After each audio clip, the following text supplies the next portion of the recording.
Assalamualaikum warahmatullahi wabarakatuh. Bismillahirrahmanirrahim. Sobat muslim yang dirahmati Allah, selamat datang channel kami. Semoga kita semua senantiasa dalam keadaan sehat walafiat, dan semoga Allah panjangkan umur kita, amin ya rabbal alamin. Salawat serta salam semoga tetap tercurahkan kepada baginda Nabi Muhammad sallallahu alaihi wasallam. Kali ini saya akan berbagi tentang kisah Syekh Ma'ruf Al-Qarhi, Sufi yang bertamu di Arash. Nama lengkapnya adalah Abu Mahfud Ma'ruf bin Firuz Al-Qarhi. Meski lama menetap di Baghdad, Irak, ia sesungguhnya berasal dari Persia, Iran. Hidup di zaman kejayaan Khalifah Harun ar-Rasyid, dinasti Abbasiyah. Tak seorang pun menemukan tanggal lahirnya. Perhatikan komentar Sari As-Sakoti, yaitu salah seorang muridnya. Aku pernah bermimpi melihat Al-Qarhi bertamu di Arash. Waktu itu Allah bertanya kepada malaikat, siapakah dia? Malaikat menjawab, engkau lebih mengetahui wahai Allah. Maka Allah subhanahu wa ta'ala berfirman, dia adalah Ma'ruf Al-Qarhi yang sedang mabuk cinta kepadaku.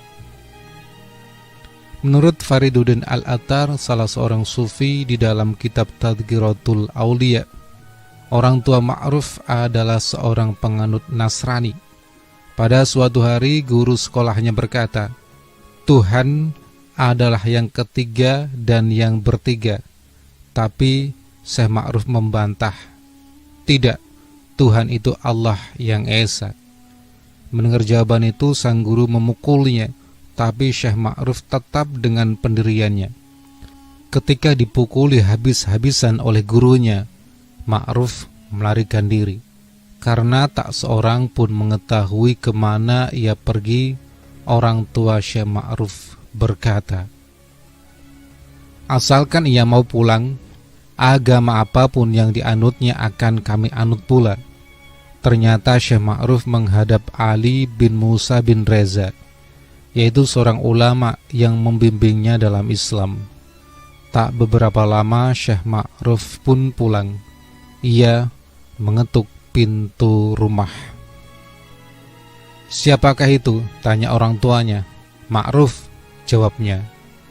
Agama apa yang engkau anut? Tanya orang tuanya. Agama Muhammad Rasulullah, jawab Syekh Ma'ruf. Mendengar jawaban itu, orang tuanya pun langsung memeluk Islam. Salah seorang gurunya adalah Daud As-Sani. Ia membimbing dengan disiplin kesufian yang keras, sehingga mampu menjalankan ajaran agama dengan semangat luar biasa. Ia dipandang sebagai salah seorang yang berjasa dalam meletakkan dasar-dasar ilmu tasawuf dan mengembangkan paham cinta ilahiyah.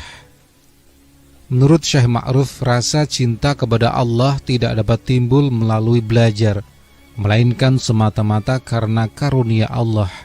Jika sebelumnya ajaran tasawuf bertujuan membebaskan diri dari siksa akhirat, bagi Syekh Ma'ruf merupakan sarana untuk memperoleh ma'rifat atau pengenalan akan Allah. Tak salah jika menurut Sufi Taftazani adalah Syekh Ma'ruf Al-Qarhi yang pertama kali memperkenalkan ma'rifat dalam ajaran tasawuf. Bahkan dialah yang mendefinisikan pengertian tasawuf. Menurutnya, tasawuf ialah sikap zuhud, tapi tetap berdasarkan syariat. Menurut Syekh Ma'ruf, Sufi adalah tamu Tuhan di dunia. Ia berhak mendapatkan sesuatu yang layak didapatkan oleh seorang tamu, tapi sekali-kali tidak berhak mengemukakan kehendak yang didambakannya. Cinta itu pemberian Tuhan. Ajaran Sufi berusaha mengetahui yang benar dan menolak yang salah. Maksudnya, seorang Sufi berhak menerima pemberian Tuhan seperti karomah, namun tidak berhak meminta, sebab hal itu datang dari Tuhan, yang lazimnya sesuai dengan tingkat ketakwaan seseorang kepada Allah Subhanahu wa ta'ala. Pada suatu hari beberapa orang Syiah mendobrak pintu rumah gurunya, Ali bin Musa bin Reza, dan menyerang Syekh Ma'ruf hingga tulang rusuknya patah. Syekh Ma'ruf tergeletak dengan luka parah. Melihat itu muridnya Sari As-Sakoti berujar, "Sampaikan wasiatmu yang terakhir."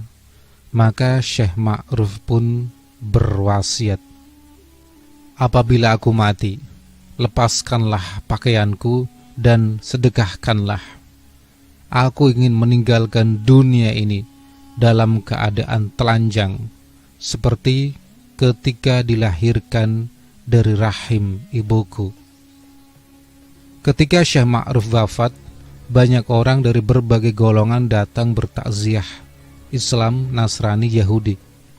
Dan ketika jenazahnya akan diangkat, para sahabatnya membaca wasiat almarhum, "Jika ada kaum yang dapat mengangkat peti matiku, aku adalah salah seorang di antara mereka." Kemudian orang Nasrani dan Yahudi maju, namun mereka tak kuasa mengangkatnya. Ketika tiba giliran orang-orang Muslim, mereka berhasil, lalu mereka menyolatkan dan menguburkan jenazahnya. Semoga kisah ini bermanfaat. Wallahu a'lam bishawab. Wassalamualaikum warahmatullahi wabarakatuh.